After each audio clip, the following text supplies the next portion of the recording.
ومرحبا بكم في برنامج أون أفريكا. أقف الآن في القصر الرئاسي بالعاصمة الأوغندية كامبالا لمقابلة أقوى سيدة في أوغندا، سيدة أوغندا الأولى جانيت موسيفيني، وهي وزيرة التعليم والرياضة أيضا.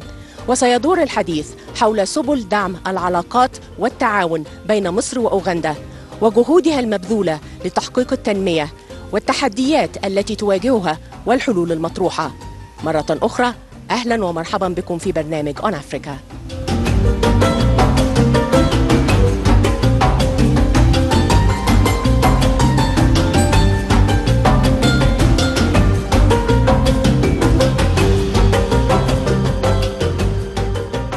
Honorable Janet Museveni, the First Lady of Uganda and Minister of Education and Sports, thank you so much for joining On Africa. It is my pleasure. Thank you. Uganda celebrated the 28th anniversary of Heroes Day on the 9th of June 2017, and actually On Africa was there to cover. Your Excellency, please first allow me to congratulate you on Heroes Day. Thank you. What does Heroes Day mean to you, being married to President Yoweri Museveni, a freedom fighter? Heroes Day reminds us of the sacrifices the people of Uganda have made for the liberty and the freedom that we enjoy as a country now. Many of our people had to fight so that we can live in freedom. And so we celebrate that day in memory of that achievement. And it reminds me of that. Uganda has been called the Pearl of Africa and is still recognized as the Pearl of Africa. And I understand that it was Winston Churchill who made the phrase popular when he wrote his book entitled My African Journey in 1908 after visiting Uganda in 1907. What would you tell Egyptians and the world about the Pearl of Africa? The Pearl of Africa is a beautiful part of the African continent. It's in the heart of Africa. And it's blessed with a lot more than many countries around us. It has the fertile soils. It has a lot of lakes. It is the source of the Nile that the Egyptian people know so well.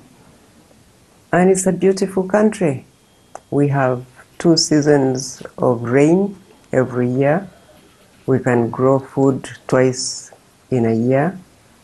We are supposed to be the food basket of the African continent. We have not done so well with agriculture, but if we tried, we could do that. So I can't say everything I feel in my heart when I talk about the Pearl of Africa, but that's a summary of it. I understand that you're from the Ankole tribe. Mm-hmm. And I've been all over Uganda with On Africa, taking video shots of Ankole cows. Okay. And I'm very much impressed because when I looked at the cows, it reminded me of Hathor, the goddess of love and beauty in Egypt, because she wears a headdress with the same horns of the Ankole cows. Yes. And I think President Museveni knows much about this. Right. And talking about cows, I understand that you have 20 million cows today in Uganda. How important are cows for Ugandans? We have many communities in the country that traditionally lived by taking care of cows and living by the cows. They traditionally just lived on milk and the blood of the cow, and they were not eating food for a long time in our history. They started eating food very recently. So the cow was the lifeline for that community. But now a lot of culture has changed. Most people who like cows keep them and take care of them.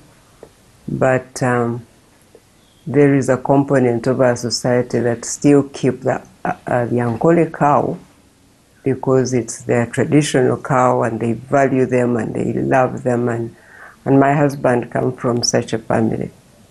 And so he loves cows a lot. I understand that he has a lot of cows. Yes, he does. Right. Talking about Ankole cows, when I interviewed the Ugandan Minister of Tourism, Professor Ephraim Kamuntu, I suggested if at one point you can have Ankole Festival in Egypt. Yeah. It will be really very impressive, extending and supporting cultural ties between Egypt and Uganda. What do you think of this idea? I think it's a beautiful idea. I think we probably have a lot of connections with Egypt. They must have some connection with that ancient Egypt and the pharaohs. And so to renew that contact would be ideal for us as a generation of people, both from Egypt and from Uganda. And the young generations can learn that history and learn to cherish and to want to know each other more. So I think that's a very good idea. Through tourism, we can make that connection. I hope it happens. I hope so too. Talking about cows, to what extent is it important for Uganda to export meat? Yes, we want to export meat. We have many abattoirs now in the country, and we know that our beef from the Ankole cow is a very good beef. It's been proved scientifically, and so we want to start exporting meat, perhaps even to Egypt. This is excellent. You actually have an abattoir right now, an Egyptian abattoir here in Uganda. Okay. Yeah, this would be great. Good. I, Janet Kataha Museveni, swear in the name of the Almighty God that I will be faithful and bear true allegiance to the Republic of Uganda, and that I will preserve, protect, and defend the Constitution. So help me God. You have been the First Lady of Uganda since 1986 and the Minister of Education and Sports since 2016. Why did you accept becoming the Minister of Education and Sports beside being the First Lady of Uganda? Because I am a servant of the people, and every time I'm called to serve, I take it as a calling, and it doesn't matter. Being a First Lady is merely a spouse of the President, but I'm also a Ugandan, and I know that Uganda has a role for every Ugandan to play, and if I'm called to serve with the Ministry of Education, where I believe I can make a difference, I'm humbled to do that, and that's why I come to serve as a Minister of Education. Your Excellency, it is said that if you want results for a year, plant maize. If you want results for a decade, plant a tree. And if you want results for a generation, educate people. What would you tell us about improving literacy rates in Uganda, especially among women? We want to see Uganda really become what it was destined to be. And we know that education can play a major role to do that. And so this government is offering a universal education both at primary and secondary level, so that all our children of school-going age can get education. But we also do literacy education at the village level for adults, for women and men who want to learn to read and write, so that we can get our country really to be literate. And we do that deliberately because we believe that this is something we should have achieved a long time ago. We didn't because we had challenges in our society, but now is the time. Do you think that Uganda is more ready now for investment and development after improving literacy rates? Yes, of course, I think that. I believe that because this country has security of human life and property, and it has a literate population, we can very easily attract investment, and we really go out deliberately to attract foreign and regional investment, because we need that, and it's also good for our region and for those people who come from elsewhere to come and invest in Uganda. There are many opportunities here yet to be explored, and we want to see that happen. So what are the business and investment opportunities in Uganda? And please let me inform you that we love shea butter from Uganda. Really, we do. I am pleased to hear that. And moringa oil too. That's good. Yeah, so what are the business opportunities and investment opportunities in Uganda from your point of view? There's so many opportunities. We have so many resources that we have been exporting raw. Now we want them processed in the country, so that we don't have to export coffee in its raw form, or cotton, or tea, or gold, or silver, or so much. So we want all that processed in the country, so that our people can be able to access their own materials that are made in Uganda, and we invite people who have those skills to come and do it here with us. So is this the next step that you're working on, that everything should be made in Uganda? This is what we're actually doing right now. It's not the next one, it is actually happening right now. You talk about the abattoir. Yes, yeah. It is in part of what we're doing. The Egypt-Uganda abattoir. Right. So it is a win-win solution. I would like to ask the Minister to inform Field Marshal Sisi that we want more investors from Egypt.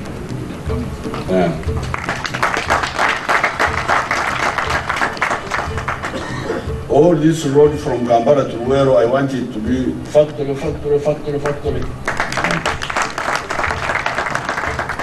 It's a great pleasure indeed for me to represent the government of the Arab Republic of Egypt in such a distinctive occasion that reflects the true bonds that exist between the Arab Republic of Egypt and the Republic of Uganda. The inauguration of the meat export hub today is a practical translation of the cordial and brotherly relations that exist on both edges of the Nile.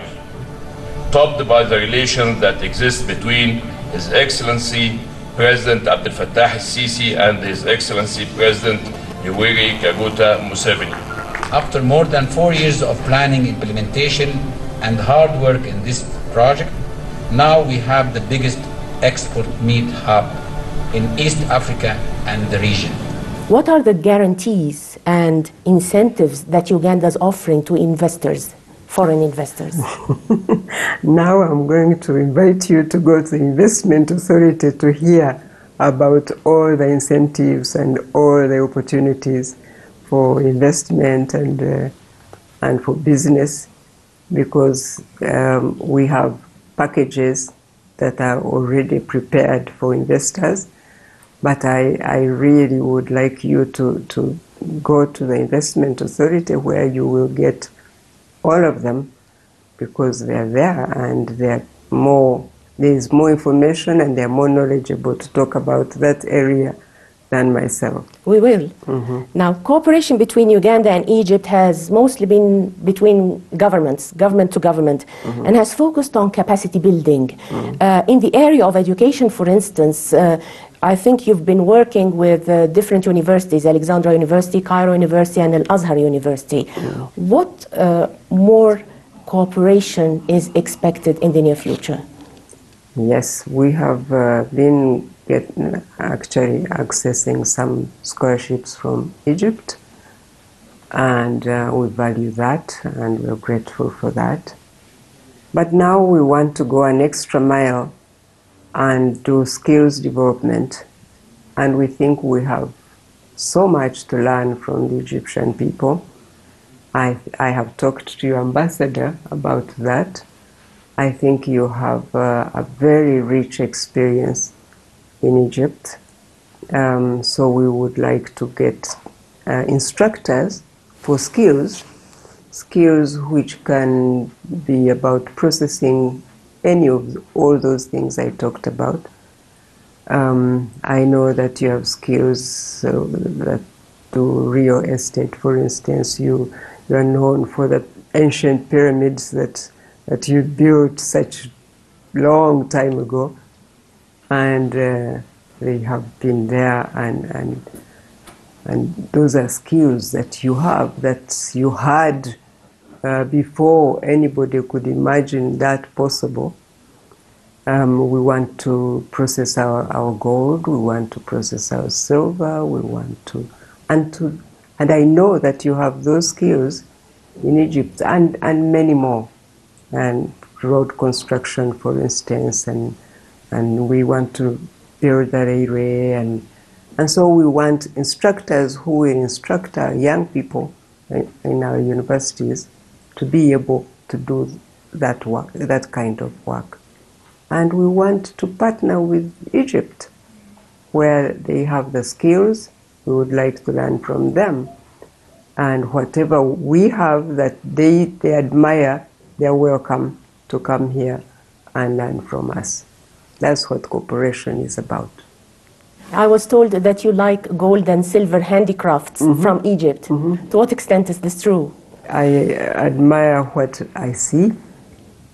I also admire those who do that work by hand.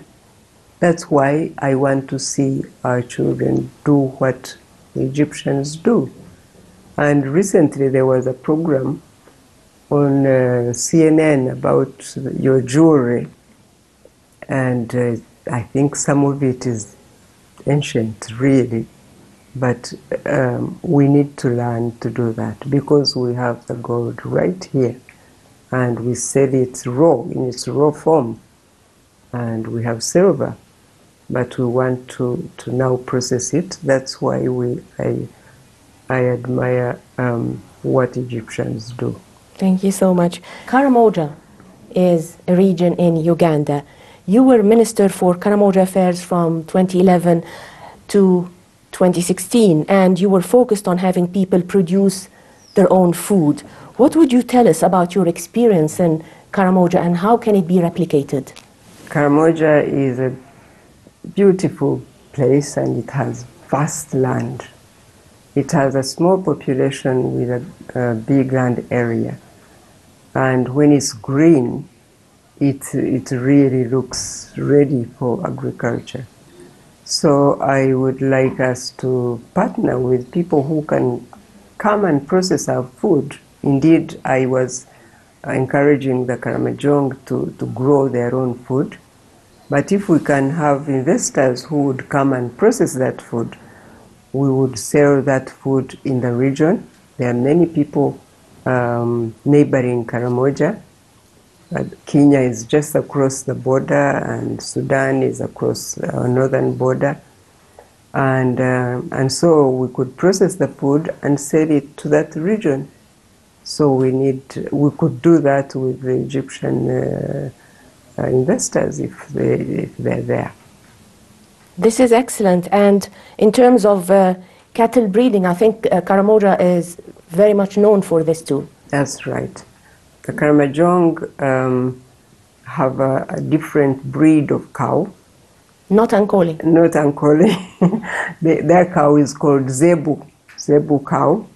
They have shorter horns and sometimes no horns at all.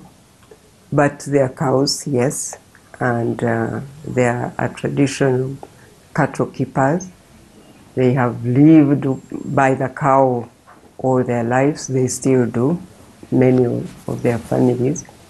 So you can also do abattoirs there and process meat and skin.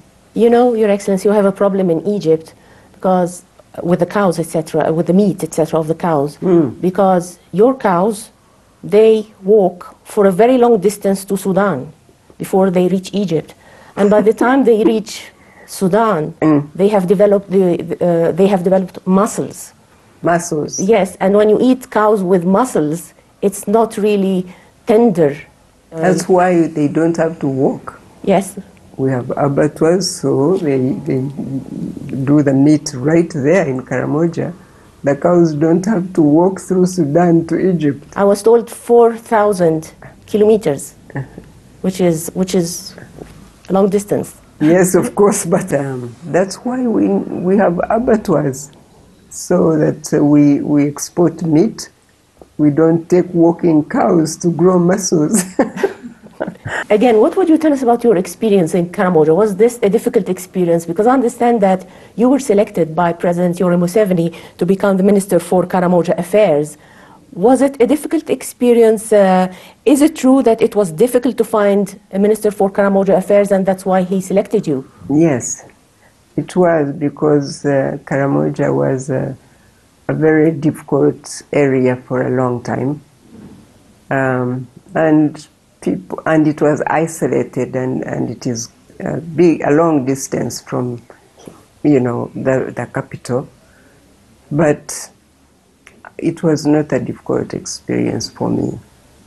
I also happened to come from a cattle keeping culture, Ankole, and I loved the Karamojong. I made many friends there, and I enjoyed my time when I was there. And so it was not really a difficult place to be and work. How did you improve their standards of living?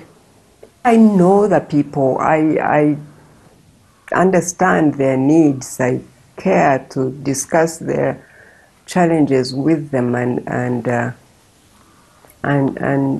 so we change things together. I don't change things for them. We discuss them, and all human beings want to live well, and they have ideas, and so we work together to implement their ideas, and that's what I did. Talking about food security, what do you think of Operation Wealth Creation? I think it's a very good initiative, and I pray that it can be well implemented.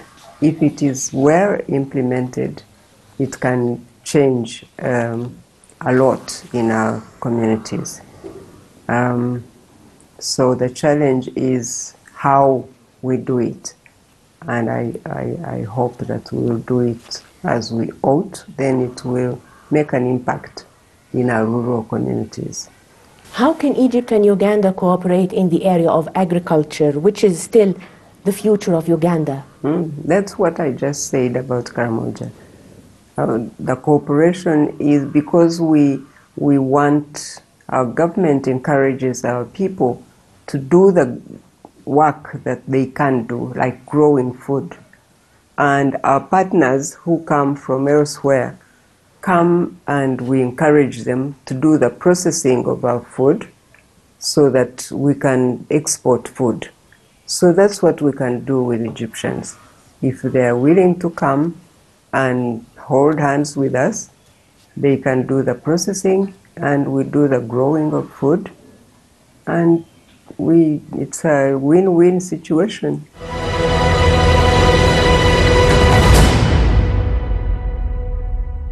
I visited one of Uganda's groundwater wells for drinking water, and actually I met the locals there.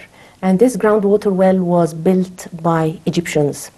And when I met the locals, I met girls, and they said that it was a problem for them before having the well, because they walked for a long distance to fetch water. And now they are not late to school anymore after digging the well. So what would you tell us about this? They were actually requesting on camera, requesting more groundwater wells. It is good to have water wells. Indeed, it helps girls to not have to walk to fetch water. It also helps communities to drink clean water. So it is a good initiative to help rural communities who still have water from the well. And it changes a lifestyle, because it is, we want our people to live modern lives. And with modern life, you need clean water, you need water that is accessible close to where you live. So those wells are good for our people. To what extent is education in Uganda focused on countering violent extremism? We have what we call patriotic clubs in school. Patriotism, you know what patriotism means. It teaches children when they're still young to love their country, to love their people, to be willing to sacrifice for their country, meaning to serve the very weak, to serve the vulnerable, to work with their hands and serve their country. And that helps to change a mindset that would do extremism, which really means destruction of life. Instead, you want to support life and to support good living. That helps our children to know as they grow that they need to do whatever it takes to love their country and work for it. If you mention the word Uganda to Egyptians, the first thing that might come to mind is football. Okay. Okay, and you're the Minister of Sports. The Africa Cup of Nations is one important arena where Egyptians and Ugandans meet, and of course the whole world watches them playing football. How does Uganda support its national football team, the Uganda Cranes, and to what extent are they good ambassadors of their country? They're good ambassadors of our country, and we support them by ensuring that they have what they need for sports and for their well-being. And we pray for them to do a good job when they go out to represent Uganda. And they bring pride to younger people because they hold our flag wherever they go. So we celebrate the Uganda Cranes. I understand that President Museveni was a former footballer before. That's right. What are the details? I mean, we don't, I just read this about him on the internet. There are no details because he was a footballer when he was at school. He didn't do football after that, but he still plays with our children and our grandchildren because he loves that as a hobby now. He has excellent football skills. Yes. I watched him on video. Oh, you did? Yes, yeah. Yes, there was on YouTube. a time. There was a time he played with the UN Secretary General here in Nambole. He does have the skills. Yes. Egypt has won the African Cup of Nations 7 times. Mm-hmm. How can Uganda and Egypt cooperate in the area of sports? I think they should learn from each other and support each other. And also know that it's not always a fact that when you play you must win, because there are times when you must win, but when you lose you must also accept it. But I think we are learning to become proud of our teams across the region, many African teams that are playing, and it's good to see all of them. And so it would be good to continue to play together and learn from each other. You are the founder and patron of the Uganda Youth Forum. Africa's population is about 1.2 billion people. Africa is a continent of young people. How are you dealing with young people here? To what extent are they an asset for Uganda, and how is Uganda preparing them? Uganda is preparing our young people by teaching them to work and to know that they are required to work for themselves, for their families, and for their country. And we teach them to be God-fearing.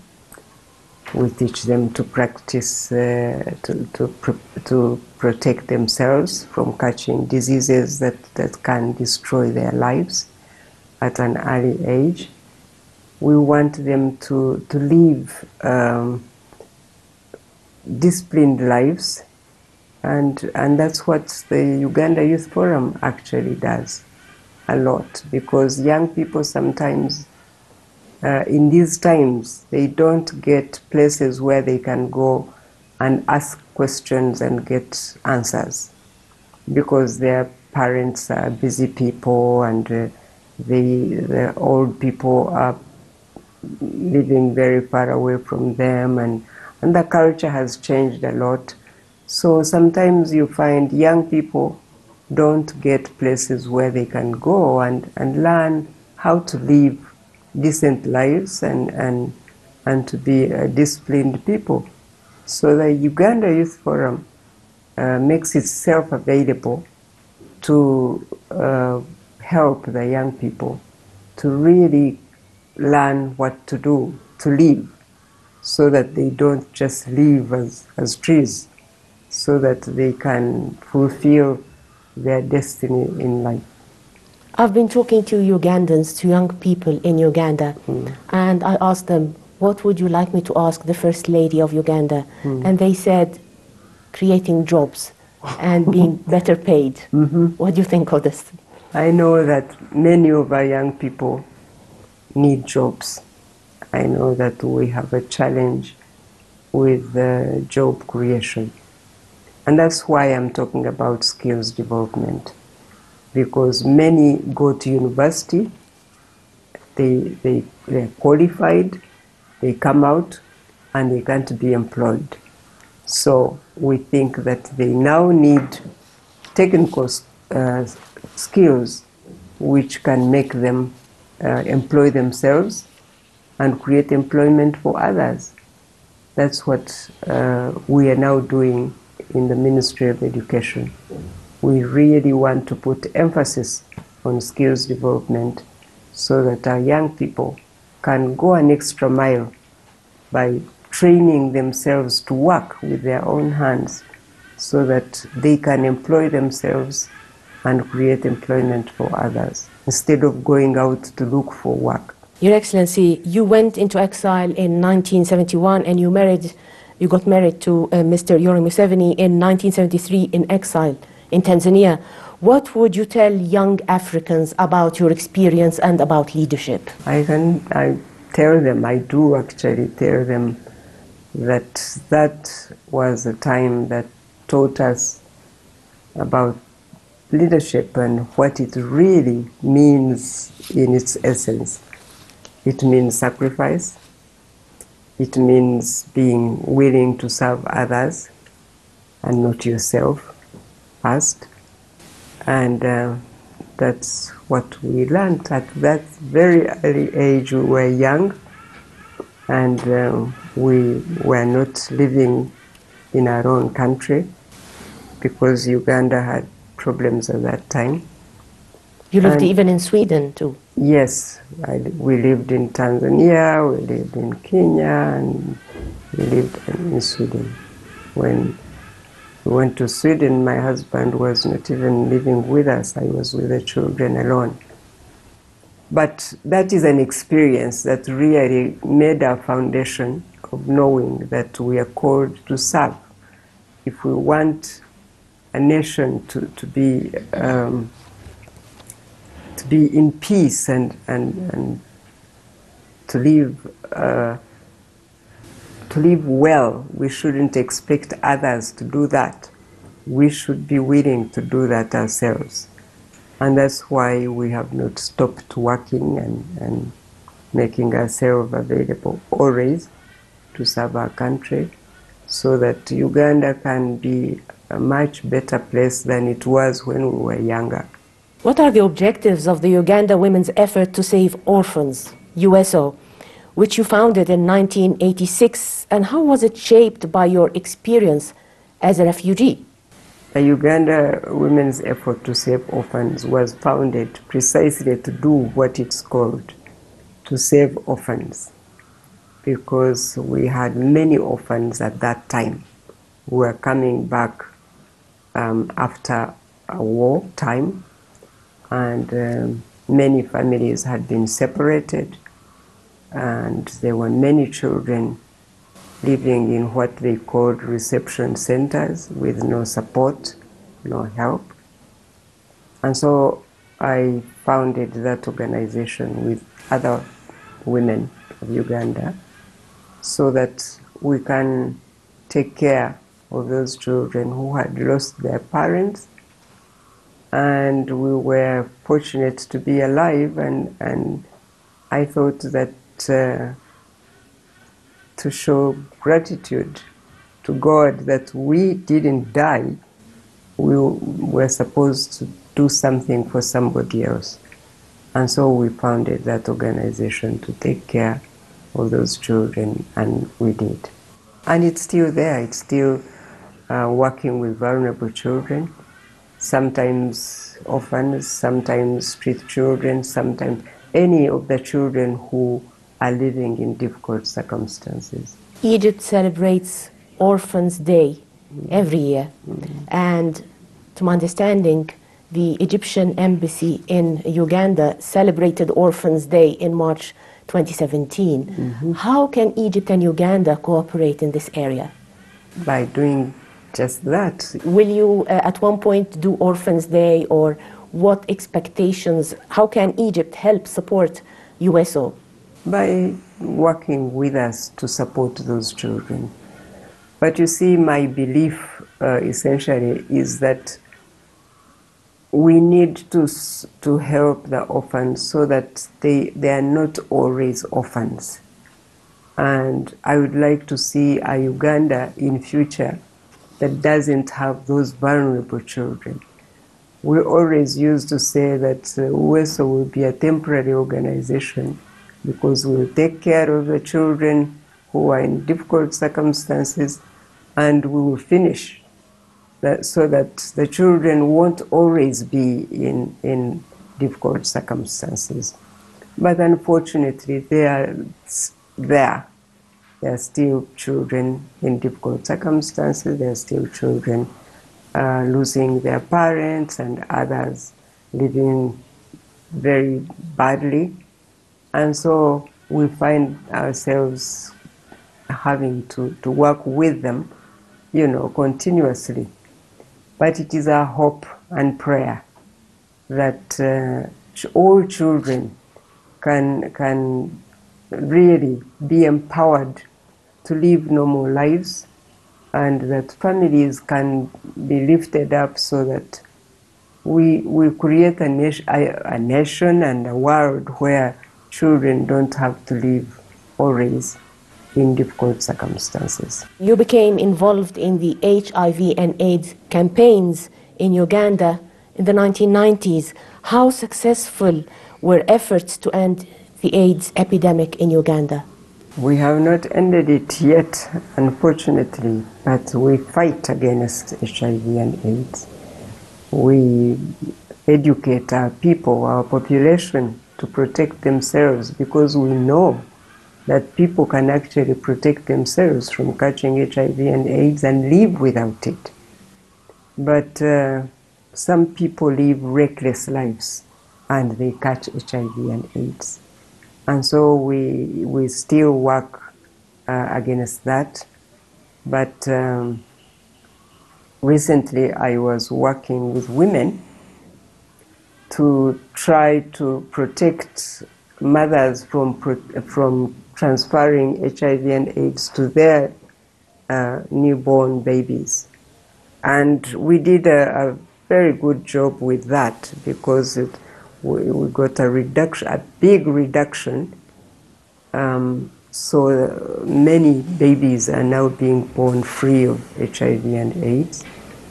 And we continue with that campaign so that more women who have babies know that they can actually protect their babies, and babies can be born from a couple that is both living with AIDS, but the baby can be born without. And that's a campaign we're still doing. We'll continue to do that, and we'll continue to pray and hope that we will be able to have a day when we will celebrate a generation free of HIV and AIDS. This is excellent. Is the education system focused on preventing the disease? It is. We are now producing a policy framework which we will use to educate all the schools and all the young people about how to protect themselves from HIV and AIDS. Yes. You're the founder of National Strategy for the Advancement of Rural Women in Uganda. How successful has this NGO been? It's been successful in its own way, and it's done some work with rural women for a long time. But I must say now we had to change their program and work with women to help them to access credit from banks so that they can be able to invest in their small projects at home. And so they were working now in one area where I was a member of parliament. So it wasn't focusing on the whole nation for rural women anymore. It was putting emphasis on my constituency, where I was serving as a member of parliament, and helping women to learn to save their money and also to access credit where they needed it. So they sort of changed their paradigm. You're the patron of the Safe Motherhood Initiative of the Ministry of Health and WHO. What would you tell us about maternal mortality in Uganda, and to what extent can you cooperate with Egypt? Do you need Egyptian doctors around? Yes, actually we did get some doctors at one time. The predecessor of your ambassador now helped us get some doctors in that district where I was a member of parliament also. But I think they had problems with language because our people don't speak Arabic, and our rural people also don't speak English, so they need people who can speak to them in their mother tongue. And Egyptians couldn't speak the mother tongue, so there was a problem there, and they had to go. But in urban centers, they can work with our people, and yes, if they can come, they will appreciate them. You published an autobiography titled My Life's Journey in 2011. What would you tell the viewers about your life's journey?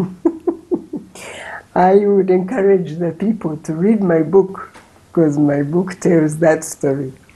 I can't go into telling them about my life's journey because it's a long story. In a nutshell, Your Excellency, just 2 sentences. In a nutshell, it tells my story about how I lived as a child and how I grew up and how I walked to school and when I grew up, where I had to leave because Uganda had problems, and where I lived as a young mother, and it's a long story, and how I got into politics because I was really not a politician. I am not a politician even now, but how I got into government and all that, it's in my life's journey, and I would really encourage people to read it. To love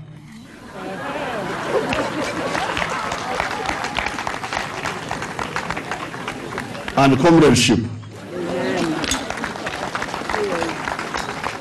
What message would you convey to the first ladies of Africa? That we are a blessed people, that Africa is a blessed continent, and that we have so many resources in our continent. We need to utilize what God has blessed us with so that we lift up Africa, so that it doesn't become a place to always look for sympathy and look for support and look for help, because we can do so much, and that we have a duty to the global community. Africa can do so much to make an impact in the world, because there is ever so much we can do that the rest of the world probably can't anymore, because there are challenges also in the world that we could help to do something about. So I would like my colleagues and the people of Africa and the mothers of Africa to know that we are here for a purpose, and we need to fulfill our purpose indeed, and to make a difference in Africa, to make it what it was meant to be, and that is to bless the world, and we can do it. And all we have to do is pray and work hard. And what would you tell Egyptians watching us right now on Africa? I'd like to tell the Egyptians that they should know that we are brothers and sisters on this continent. We want to get to know each other more, to cooperate in our work, to lift up our continent, and to be proud of where we come from. Thank you. Honorable Janet Museveni, the First Lady of Uganda and Minister of Education and Sports, thank you so much for joining On Africa. Thank you. Thank you. Thank you so much.